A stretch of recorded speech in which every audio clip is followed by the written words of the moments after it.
Welcome to Cybersecurity HQ, your daily source for in-depth cybersecurity news. Today is November 8th, 2024, and we've got a packed bulletin covering some critical vulnerabilities and active exploits you need to be aware of. Let's jump right in with Aruba Networks. Two critical command injection vulnerabilities have been discovered: CVE 2024-42509 and CVE 2024-47460. These bugs allow unauthenticated remote code execution, and what's worse, they give attackers privileged access on affected systems. And we're not just talking about a few niche devices here. These vulnerabilities impact multiple versions of Aruba's AOS 8 and AOS 10 software, including those end-of-life releases some organizations might still be running. Precisely. It's a stark reminder that patch management is an ongoing battle, even for systems you might think are out of the picture.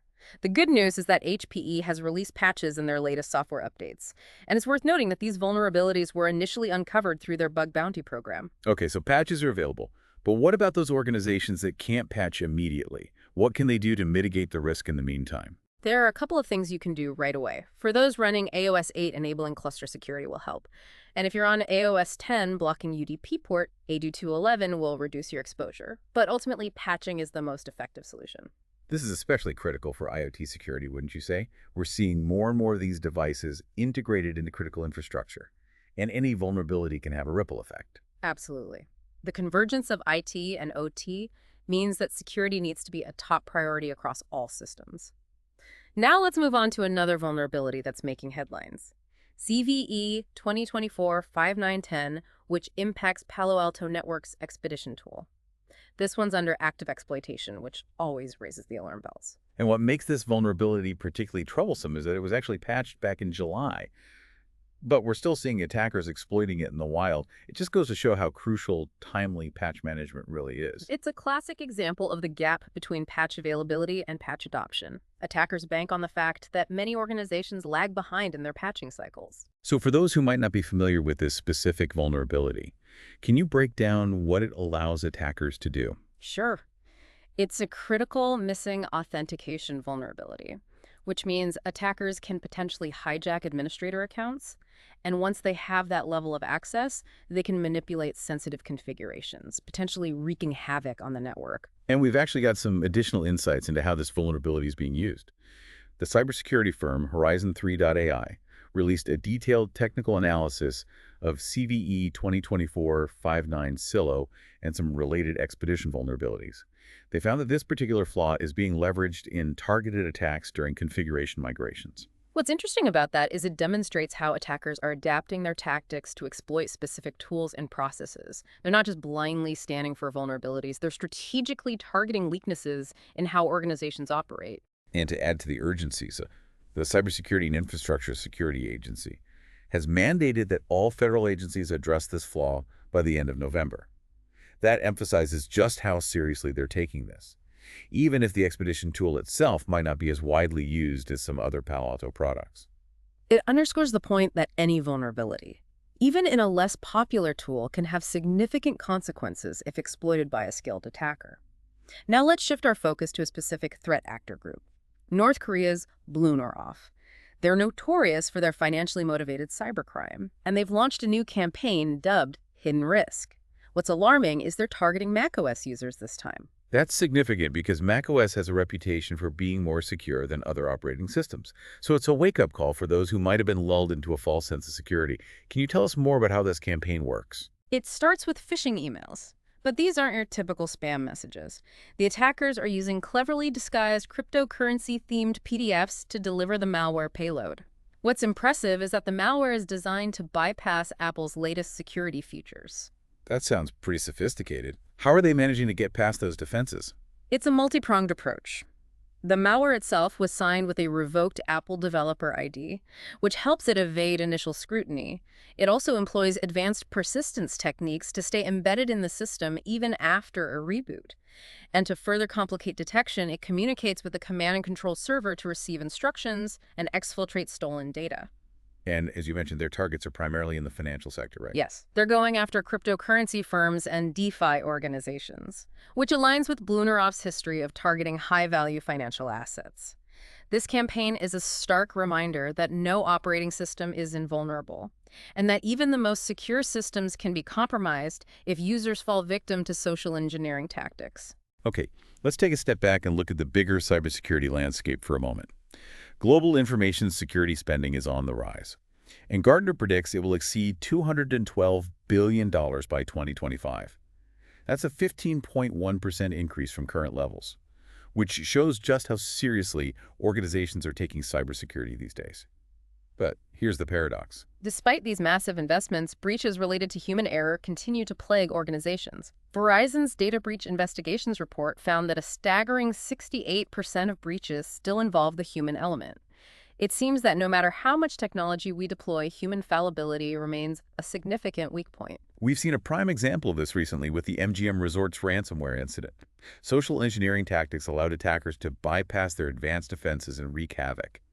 It's a stark reminder that security awareness training for all employees is absolutely crucial. It's not enough to just invest in technology. Organizations need to cultivate a security-conscious culture, and that starts with educating employees about the threats and how to mitigate them. Beyond training, what other measures can organizations take to improve their security posture? Zero-trust models are becoming increasingly important.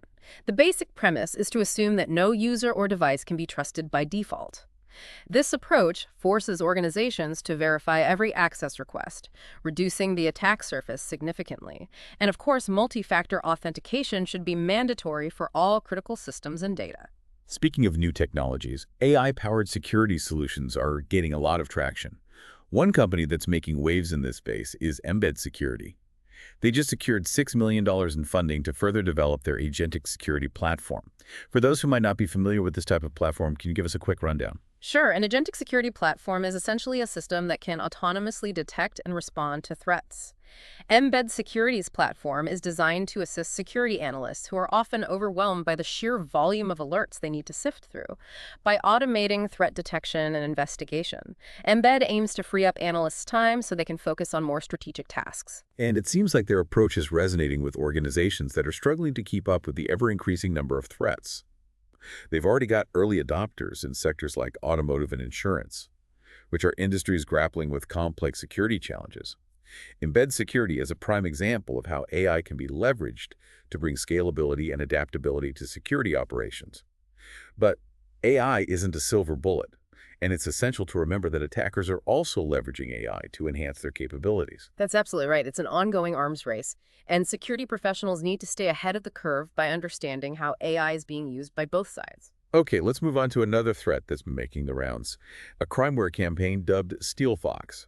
This one is particularly concerning because it targets users by bundling malware with popular software like Foxed PDF Editor and AutoCAD. What's alarming about StealFox is that it's been active since early 2023 and shows no signs of slowing down.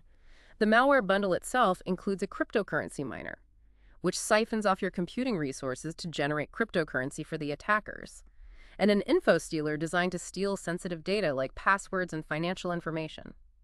And how are they spreading this malicious software? They're primarily using torrents and online forums, which are known hubs for distributing cracked or pirated software. It's a classic social engineering tactic, preying on people's desire to get something for free. Yeah. But as the saying goes, if it sounds too good to be true, it probably is. The reach of this campaign is quite wide. StealFox has impacted victims in various countries, including Algeria, Brazil, and Vietnam.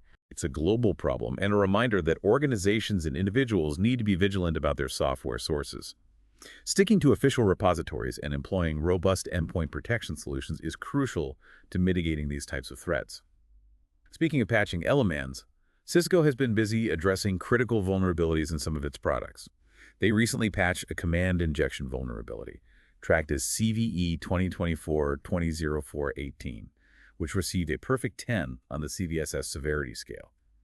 This flaw affects their unified industrial wireless software, and it allows unauthenticated remote attackers to execute commands with root privileges. This is especially worrisome because it impacts industrial systems, which are increasingly being targeted by attackers. These systems often control critical infrastructure in sectors like manufacturing, logistics, and energy, so any compromise could have devastating consequences. And to make matters worse, these systems are often legacy systems that are difficult to patch. It's a real challenge for organizations that are trying to balance operational continuity with security best practices. Absolutely. It's a constant balancing act, and organizations need to weigh the risks and benefits carefully when making decisions about patching industrial control systems. In addition to the command injection vulnerability, Cisco also patched a high-severity SQL injection vulnerability in their Nexus Dashboard Fabric Controller, or NDFC. This flaw poses a significant risk because attackers could exploit it to gain access to sensitive data or disrupt network operations. The key takeaway here is that patching is absolutely essential, especially for organizations that are running critical infrastructure. Delaying patches is simply not an option when the stakes are this high. Let's delve into a cyber attack that had some real-world consequences. Microlize, a UK-based fleet tracking provider, was recently hit by an attack that disrupted their tracking and alarm systems. These systems are used by a variety of clients, including prison vans and courier services. This attack demonstrates the interconnectedness of our digital infrastructure. While Microlize stated that no customer data was compromised, they did acknowledge that employee data may have been affected. And even though the attack didn't directly target their clients, it still had a significant impact on their operations. It highlights how reliant we've become on these digital systems for even the most critical functions. Imagine the potential chaos if prison vans or emergency vehicles lost their tracking capabilities due to a cyber attack. It's a sobering thought and a reminder that we need to build more resilient systems that can withstand these types of disruptions. In the case of Microlize, affected clients like Serco and DHL had to resort to manual communication protocols and even paper maps to keep their operations running. It's almost like stepping back in time, isn't it?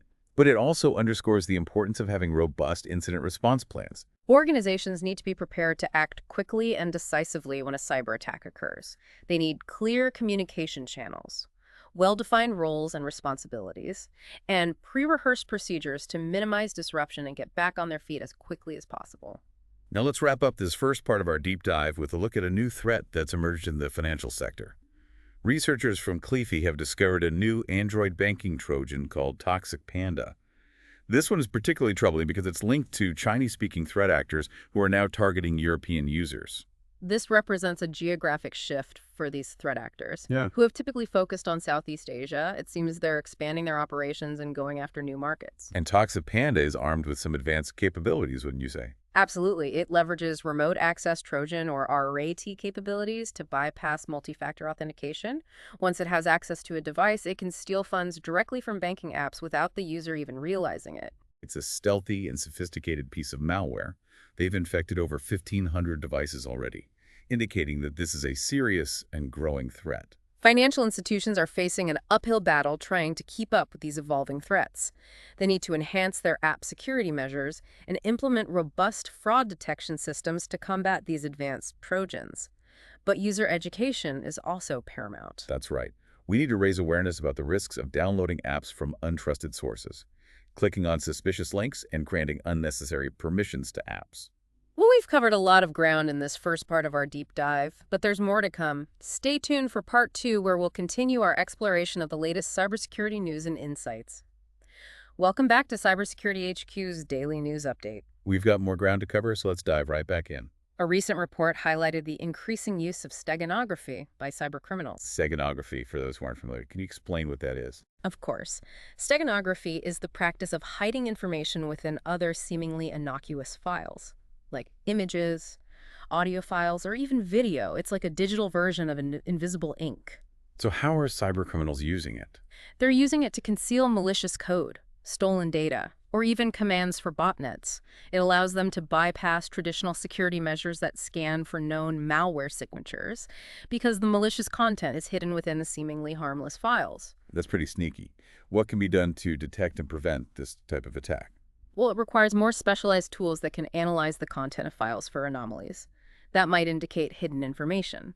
Security professionals need to be aware of this tactic and implement solutions that can detect steganography. This is yet another reminder that cybercriminals are constantly evolving their tactics, and we need to stay ahead of the curve. Speaking of staying ahead of the curve, let's talk about the growing threat of firmware attacks. Firmware, for those who don't know, is the low-level software that controls the hardware of our devices. It's often overlooked from a security perspective. And that's exactly what attackers are counting on. Compromising firmware gives attackers deep, persistent access to systems, and it's very difficult to detect and remove. What are some of the ways attackers can target firmware? They can exploit vulnerabilities in the firmware update process. infect devices with malware that targets the firmware itself, or even physically tamper with devices to gain access. This sounds like a nightmare scenario. What can organizations do to protect themselves? It's essential to ensure that firmware updates come from trusted sources and are properly signed.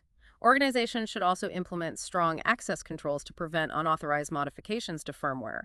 And of course, regular security assessment should include a review of firmware security. It's clear that firmware security needs to be a top priority. Now let's shift gears and discuss a topic that's been generating a lot of buzz lately: quantum computing. Quantum computing has the potential to revolutionize many fields, but it also poses some significant cybersecurity risks. That's right. Quantum computers are capable of performing calculations at speeds that are exponentially faster than classical computers. While this has amazing potential for scientific discovery and technological advancement, it also means that many of our current encryption algorithms could be broken by quantum computers in the future. So what does this mean for cybersecurity? We need to start preparing for a post-quantum world now. Researchers are already working on developing new encryption algorithms that are resistant to quantum attacks, and organizations need to start planning for the transition to these new algorithms. This is a long-term challenge that requires significant investment and collaboration across industry and government. Absolutely. The quantum threat is real, and we need to be ready for it. Let's talk about a more immediate threat: the rise of ransomware attacks targeting cloud environments. As more organizations move their data and applications to the cloud, attackers are following them. What are some of the unique challenges of defending against ransomware in the cloud? Well, cloud environments can be complex and dynamic, making it challenging to secure them effectively.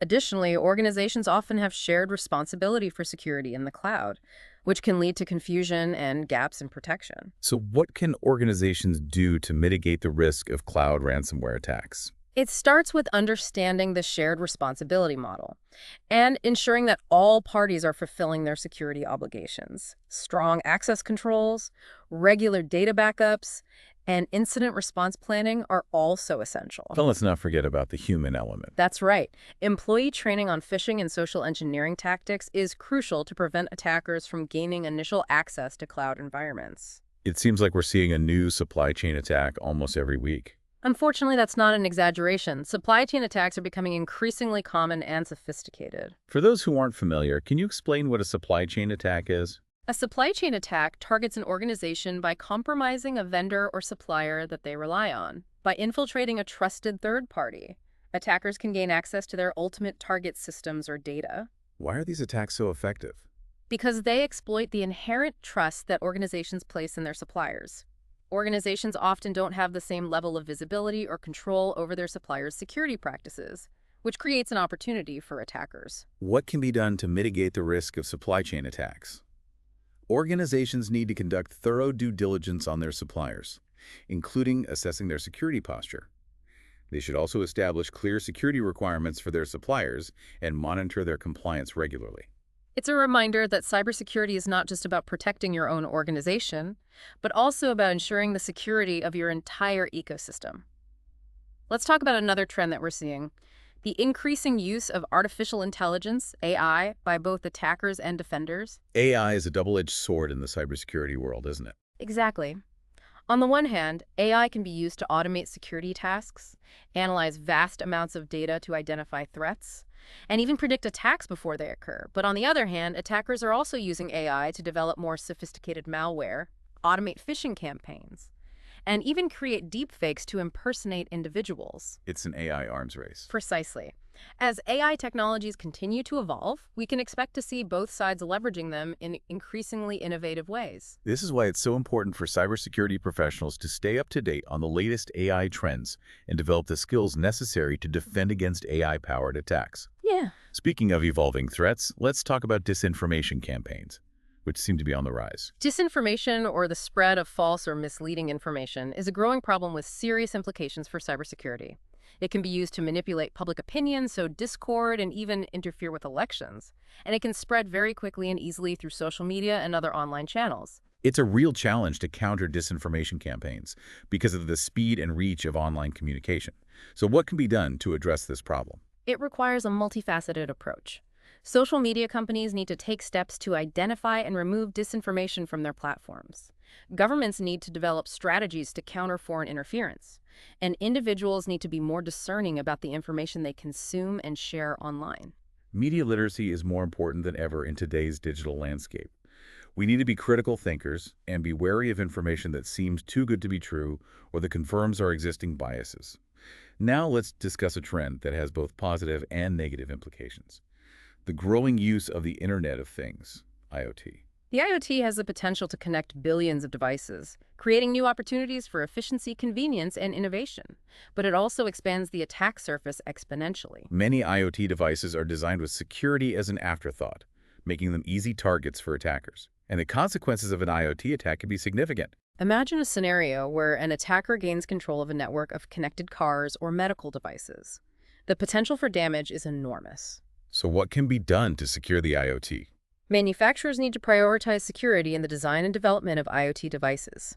Consumers need to be aware of the risks and take steps to secure their own devices. And governments need to develop regulations and standards to ensure a minimum level of security for IoT devices. It's a complex challenge that requires collaboration across all stakeholders. Let's shift gears and talk about the cybersecurity skills shortage, which continues to be a major concern. The demand for cybersecurity professionals far exceeds the supply, which is driving up salaries and making it difficult for organizations to fill open positions. It's a problem that has been brewing for years, and it's only getting worse. We need to encourage more people to pursue careers in cybersecurity. This means promoting STEM education, developing cybersecurity training programs, and creating pathways for people to enter the field from other industries. And it's not just about quantity, it's also about quality. We need to ensure that cybersecurity professionals have the skills and knowledge to keep pace with the evolving threat landscape. Cybersecurity training needs to be updated regularly to reflect the latest threats and technologies. Absolutely. Continuing education is essential in this field. Cybersecurity professionals need to be lifelong learners, constantly expanding their knowledge and skills. Now let's discuss a topic that affects everyone: the increasing prevalence of cybercrime. From phishing scams to ransomware attacks, cybercriminals are becoming more sophisticated and brazen in their tactics. Cybercrime is a global problem that affects individuals, businesses, and governments alike, and the financial losses associated with cybercrime are staggering. So what can be done to combat cybercrime? It requires a collaborative effort between law enforcement, governments, and the private sector. We need to strengthen cybercrime laws, improve international cooperation, and invest in cybersecurity technologies and expertise. But it's not just about law enforcement and technology. We also need to educate individuals about the risks and how to protect themselves. Cybersecurity awareness is crucial. Everyone has a role to play in protecting themselves and their organizations from cyber attacks. Speaking of responsibility, let's wrap up our deep dive by talking about cybersecurity ethics, a topic that's often overlooked. As cybersecurity professionals, we have a responsibility to use our knowledge and skills for good. We need to adhere to ethical principles, such as respecting privacy, protecting data, and avoiding harm. Ethical considerations should guide our decisions and actions. It's about more than just following the law. It's about doing the right thing, even when it's difficult. Cybersecurity ethics are essential for building trust and ensuring the responsible use of technology. Well, that brings us to the end of our cybersecurity news update for November 8th, 2024. We've covered a lot of ground today. From critical vulnerabilities to emerging threats and industry trends, remember to stay vigilant and proactive in the face of evolving cyber threats. For more in-depth analysis, job postings, and insights, visit Cybersecurity HQ, a community of over 70,000 cybersecurity professionals. Subscribe to our newsletter for weekly updates delivered straight to your inbox. Until next time, stay safe out there.